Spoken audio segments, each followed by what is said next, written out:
पाकिस्तान में हर साल 7 से 9 लाख नौजवान इकोनॉमिकल क्राइसिस की वजह से मुल्क छोड़ जाते हैं और सिर्फ 2025 में तकरीबन 4 लाख पाकिस्तानी मुल्क छोड़ चुके हैं और कुछ पैसे कम होने या कर्ज ना मिलने की वजह से रुके हुए हैं।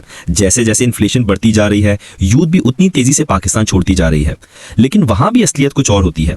गल्फ कंट्रीज, सऊदी अरेबिया और अमेरिका जैसी मार्केट्स ने नए कानून बनाए।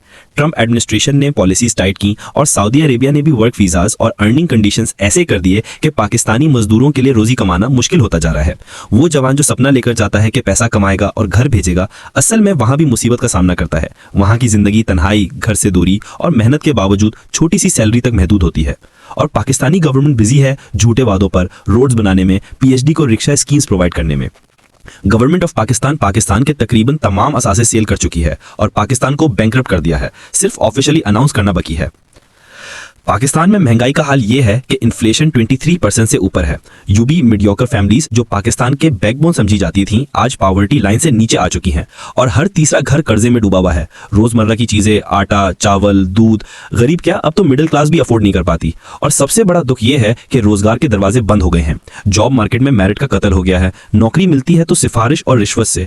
Electricity bills, medical expense, educational expense, utility expense और घर के किराए के बाद पॉकेट में फूटी कौड़ी रह जाती है। और यही सबसे बड़ी मेन वजह है कि पाकिस्तानी मर्द दिन ब दिन डिप्रेशन के पेशेंट बनते जा रहे हैं। हर साल पाकिस्तान में तकरीबन 1.5 लाख अफराद सडन कार्डियक अरेस्ट से फौत हो जाते हैं, जिसका मेन रीजन डिप्रेशन है। पाकिस्तान का एजुकेशन सिस्टम तबाह हालत का शिकार है। जो डिग्री घर में इज्जत की तस्वीर बनकर लटकी है, उसका जॉब मार्केट में कोई मोल नहीं। इसलिए अपने बच्चों को सिर्फ डिग्री का सपना मत दो, उन्हें स्किल्स दो। उनके हाथ में मोबाइल फोन है, वो दिन भर टिकटॉक और शॉर्ट्स देखते हैं।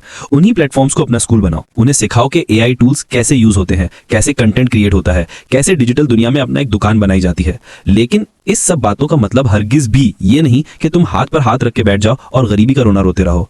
अपने आप को इतना स्किल बना दो कि तुम्हें लोग मुंह मांगी कीमत दें। जैसे कि तुमने ये जुमले बहुत सुने होंगे, आप पैसों की फिक्र न करें, बस मेरे बच्चे को ठीक कर दें। आप पैसों की फिक्र न करें, मेरे बाप को बचा ले। आप जितने पैसे कहेंगे मैं दे दूंगा, लेकिन प्लीज मेरा डेटा रिकवर कर दें। अपनी स्किल्स को आप यूज करें। अपनी स्किल क्वालिटी से अपनी दुनिया बदल दें। कंसिस्टेंसी, लर्निंग और हार्ड वर्किंग तुम्हें कामयाब कर देंगी।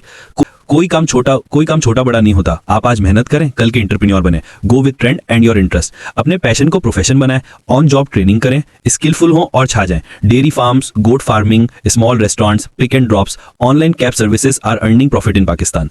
आज कोयटा होटल के अनएजुकेटेड यंग लड़के की एग्जाम्पल ले लो। अपनी डेडिकेशन से मंथली 2 लाख तक कमा रहे हैं। वो एजुकेटेड नहीं तुम्हारी तरह, लेकिन उनकी स्किल्स, हार्ड वर्किंग और कंसिस्टेंसी ने उन्हें सक्सेस दिखाई है और तुम भी ये सब कर सकते हो। Irfan Junejo middle class background से थे। पहले छोटी छोटी वीडियोस बनाते थे जिन पर कोई खास व्यूज नहीं आते थे, लेकिन उन्होंने अपना व्लॉगिंग स्टाइल और स्टोरी टेलिंग स्किल इंप्रूव किया। मुसलसल हार्डवर्क के बाद उनका नाम पाकिस्तान के टॉप यूट्यूबर्स में शामिल हुआ। आज वो एक ट्रेंड सेटर हैं। हारून कुरैशी लाहौर के एक मिडिल क्लास घराने से ताल्लुक रखते थे। गुर्बत और स्ट्रगल के बावजूद एजुकेशन पर फोकस रखा। उन्होंने अपनी टेक और मैनेजमेंट स्किल्स के जरिए कैरिम पाकिस्तान के ऑपरेशंस में लीडरशिप रोल हासिल किया। कैरिम ने पाकिस्तान में हजारों जॉब्स क्रिएट की और उनके जैसे यंग प्रोफेशनल्स ने सिर्फ अपना फ्यूचर नहीं बदला, बल्कि दूसरों के लिए भी रास्ते खोले। ये सब उनकी सक्सेस स्टोरीज हैं जो अनकाउंटेबल हैं।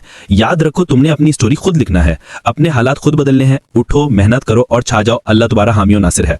आज की दुनिया आईटी और एआई की दुनिया है। जो स्किल्स कल लग्जरी समझी जाती थी, वो आज सर्वाइवल बन गई हैं। आज अगर तुम graphic designing, freelancing, digital marketing, data analysis और सबसे बढ़कर एआई और कोडिंग सीख लेते हो, तो दुनिया तुम्हें अपने स्किल्स के लिए मुंह मांगी कीमत देने को तैयार है। लेकिन इस सफर में एक बात याद रखना, शॉर्टकट्स काम नहीं करते। अमीर बनने का कोई शॉर्टकट नहीं है। फौरन अमीर बनने की कोशिश सिर्फ तुम्हें स्कैम्स में फंसाएगी। Trading schemes, crypto investment, double profit plans, Ponzi schemes, झूठी एमएलएम कंपनीज, ये सब तुम्हारी मेहनत का पैसा लूट लेंगी। असली तरीका यह है कि लगातार स्किल्स पे काम करो, उन्हें मास्टर करो और फिर मार्केट में अपना नाम बनो। याद रखो, गरीब पैदा होना मसला नहीं है, लेकिन अपनी फैमिली को गरीबी में ही छोड़ देना असल मसला है। तुम्हारे फैसले ही तय करेंगे कि तुम्हारी अगली नस्ल की जिंदगी में होगी। मैं तुम्हें यह वादा करता हूं, अगर तुम लगातार स्किल सीख कर एआई, आईटी और या किसी भी फील्ड में अपना मकाम बनाते हो, तो कल तुम वही जवान होगे जिसे दुनिया मिसाल के तौर पर देगी। तुम्हारा नाम उन लोगों की लिस्ट में होगा जो गुर्बत की जंजीरें तोड़कर अमीरी और इज्जत की मंजिलों तक पहुंचे। और ये बात याद रखना कि आज जो तुम स्ट्रगल कर रहे हो, वो तुम्हारी अगली नस्ल की आसान जिंदगी की वजह बनेगी। अगर मेरी बात से मोटिवेशन मिली हो तो मेरी वीडियो को लाइक, सब्सक्राइब एंड शेयर कर दें। अल्लाह हाफिज।